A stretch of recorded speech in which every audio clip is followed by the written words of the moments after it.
Yesterday, on Saturday, March 29th, we had a partial solar eclipse at 9 degrees of Aries. And today, Neptune enters that sign. There's a lot to talk about here. And even though it's kind of difficult to talk about, that's what I want to do today.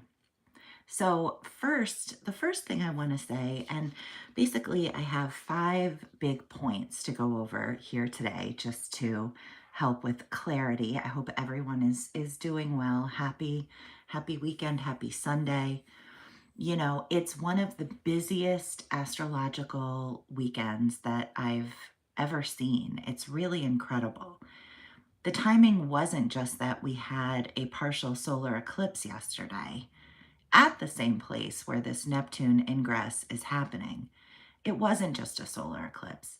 It was a solar eclipse in Aries with Venus and Mercury retrograde in that sign. I'm just going to, oh, I should have had that bigger from the start. I use this little chart here sometimes if it's helpful. Follow along with the chart. If you prefer to just ignore it and listen to the astrology. My hope is that this report works either way. I just wanted to move that out of the way to show Venus here and Mercury. We have Venus and Mercury retrograde in Pisces at this time. They just crossed over this line. And now we have Neptune in Aries. So this eclipse that just occurred was when this moon and the sun were conjoined, when they were together, and Mercury and Venus had just crossed over this line. Okay. And there's other stuff going on here too. What does this mean astrologically? I just want to say that even if you're not an astrologer, it's not hard to look at this chart. I'm going to put this back around, put our little loop around Neptune. It's not hard to look at this chart and say, whoa, there's a lot happening right through here, right? So it's good to talk about all of that energy. Basically, so much happening between Aries and Pisces. Few different things. First of all, endings and beginnings. Endings and beginnings. And those are just words, but when we really think about how profound endings and beginnings can truly feel, it's a profound time when we're working with that. Pisces is the last sign of the zodiac, and Aries is the first sign. I will say it goes a lot deeper than endings and beginnings. There's more to it than that. I will link to a video here at the end about this Pisces Aries threshold, but I just want to move through it pretty quickly right now. And so sort of sometimes when you try to move quickly through things, it's like you end up being a little bit inaccurate. So I just want to direct you to more resources if you want to go a little bit deeper. Because to say it's about endings and beginnings is almost so simplified that it's not entirely accurate. But I think that it does convey the feeling of right now, the feeling of March, especially late March, and as we move into early April. A lot of things wrapping up, a lot of things starting.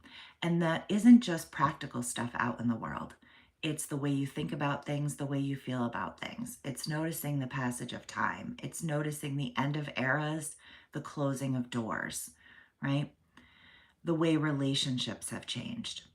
Okay, the other big thing to mention here is because there were retrogrades and then an eclipse, there was sort of this rising and falling of Aries energy. I should say falling and rising of Aries energy, because at first, when those retrogrades were happening, it sort of gives us a different way of working with Aries energy. Aries energy, so some of these things weren't as available to us as usual. Confidence, leadership, getting things started, feeling motivated, our own unique voice. These Aries qualities with all that retrograde energy were working a little differently. They've been going inward instead of being expressed outward. Now things are a bit different because Venus and Mercury are in Pisces, and they will move direct and go direct through Aries, which is a different energy too. But all that pulling in, I mean, even just having all that energy in Pisces and retrograde energy in Aries at the same time, it's like that Aries energy wasn't available to us. But then the new moon is a renewing of that energy. It's an illumination of it, a refreshing of it. And when that happens at the same time as an eclipse, it's like the energy was amplified times 10. So we went from Aries energy not being available to us at all to being extra super available to us. And we're sort of working with that transition right now. So if there was a way in which, especially last week, you were feeling like it was hard to tap into like an Aries strength energy, feelings of leadership, feelings of knowing what you want, feeling like you were ready to get started, being able to get started, get going, work off of instinct. You know, there's something so instinctual about that Aries energy. It gets things going like no one else. And I think that's why the sun is exalted here. It's the sun's very, very favorite place in the sky to be. And the sun is here right now and was there for that new moon yesterday, of course. And I think the sun would love to operate off of instinct, right? The sun is this, oh, I don't want to go too much in too many different directions here. Let me stay the course. So, we have that beginning ending energy. We have the Aries energy falling and then rising. That's number one in terms of why this is difficult to talk about. It's difficult to talk about because there's so much to it. And right now, in this moment, we're actually in that transition between those two vibes. But this is part of why I wanted to do Astrology Live, because talking about the astrology while you're in the astrology, it has an interesting element and dimension to it. Okay, second out of 5 points in terms of this Neptune entering Aries. Neptune has not entered Aries for good. Once Neptune is in this sign and house without retrograding back into Pisces, it will stay until 2038. But we still have a retrograde coming up. So Neptune will be here until late October. Then it will return to Pisces, and then it will come back into Aries for good in January of 26. So I feel, as exciting as it is to talk about Neptune and Aries, that right now, really for the next almost year, we're in the transition of Neptune. We're not really in new Neptune energy. We went through this with Pisces. With Pluto. We went through this with Pluto. We had like 2 years practically where Pluto was moving back and forth between Capricorn and Aquarius. And we couldn't really get a sense for that Pluto in Aquarius energy. What we were getting a sense for was the back and forth. What we were feeling was the transition. And I think that's how it's going to be with Neptune for the next, 10 months or something. Really, the signature is about the transition. And I think that that's extra true because we're talking about Pisces and Aries. We're talking about the end of the zodiac and the beginning of the zodiac. This is a complete reset for Neptune. Neptune was last in Aries from 1861 through 1875, right? It's a very long time ago. So it's been that long since Neptune came all the way around. So the second reason why Neptune is difficult to talk about right now is that Neptune is really transitioning between these signs. To only speak about Neptune and Aries isn't really fair. We're really right now, and for the next 10 months or so, feeling the transition between Pisces and Aries. Okay. I'm seeing a comment from Kevin here. Kevin, I would just do the best that you can to take care of yourself. get plenty of rest, get some exercise, eat healthy. I'm not sure that that is something that I believe in, but I do believe that taking good care of yourself can really help with so many things, um, and help you tune into what you need more and more, and allow you to continue in that direction, basically, of taking good care of yourself. So the more we take care of ourselves, the more we know what we need to do to take care of ourselves, and then the more we're able to do it, if that makes sense. So I would just point you in that direction and wish you the best and say, I, for myself, don't know if that's something that is a part of my belief system. Okay, let's get back to Neptune and Aries and why it's a little bit difficult to talk about. Okay, the third reason. So we've talked so far about how it's difficult to talk about because of the timing with the eclipse and with the retrogrades and with this rising and falling of Aries energy and the endings and beginnings. And just the complexity of that astrology sort of makes it difficult to talk about.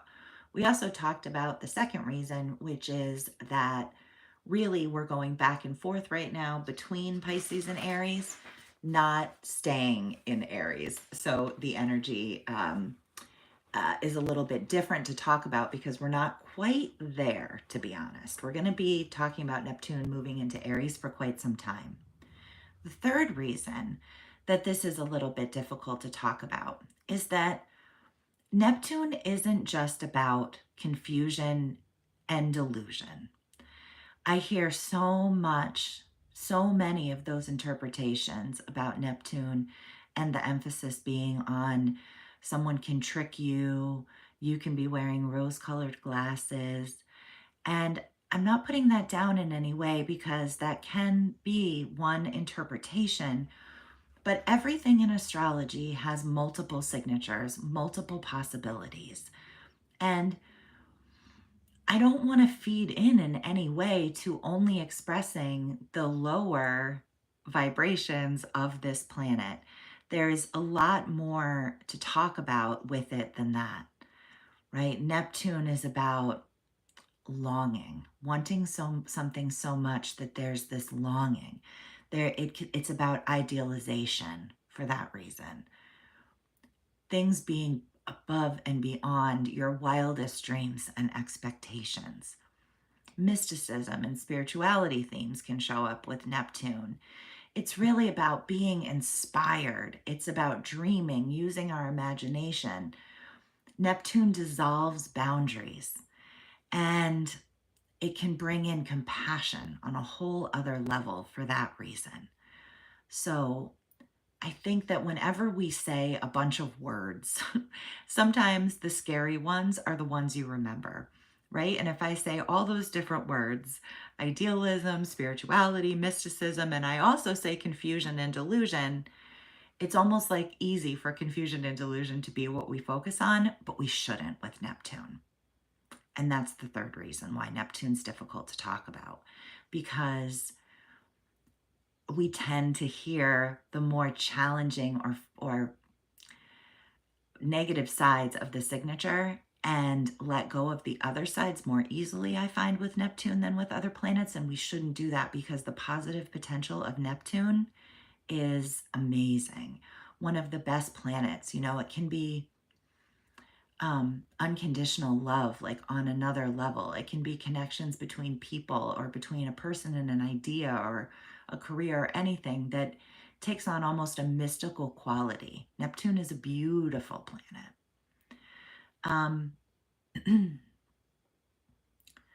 The fourth reason why Neptune moving into Aries is difficult to talk about is because of what's going on with the other outer planets. And I just want to circle them here as well if you're following along with the chart, if that's helpful for you, just to kind of keep our minimize confusion. Okay, so all of the outer planets are shifting right now. Pluto is now in Aquarius, has been, will stay here for a couple, decades, basically. We have another 18 years of Pluto in Aquarius, but we've been in that transition. Neptune's transitioning right now as well and will be in this house and sign permanently in the next year. And Uranus is doing the same thing with Gemini, transitioning and will be in Gemini within this year. So these planets moving back and forth, once everything is in the new sign, we're going to have this really interesting trine energy and sextile energy. The outer planets will be aligning in a harmonious way again. Right now, they aren't. Right now, they're moving because of Uranus being out of alignment here. Pluto and Neptune are in a sextile. Basically, because the outer planets, which have to do with the collective, with the era that we're living in, with our times, with what's happening in our world, because all of that is in such flux, it's kind of hard to grab onto what Neptune is doing right now. It's shifting and changing and interacting with these outer planets in confusing ways. So again, I don't want to spend too much time on any one piece, but everything that's happening, and I should do a different video about this, everything that's happening with the outer planets, the way in which we're really shifting eras, that is another reason why Neptune is hard to talk about right now. And the fifth reason and final reason is that Neptune is notorious for being the most difficult planet to talk about. It's hard to find the words. Neptune dissolves boundaries. Neptune goes beyond. And we can't always put our finger on exactly what is happening when it comes to Neptune. Some things in astrology are like that. And Neptune is the big one. So I hope that this made some sense, even though it was quite difficult to talk about. I will link to some other videos here at the end that are also relevant at this time. I believe I said I would link to the Pisces Aries threshold video. I will do that, and I'll link to something else that's relevant right now too. And just thank you so much for being here. I hope you have a wonderful day. I will be back again soon. Check out horoscopes on my channel for March and April. April is coming. There's just a few left. Okay, thank you so much. Bye. Have a great day.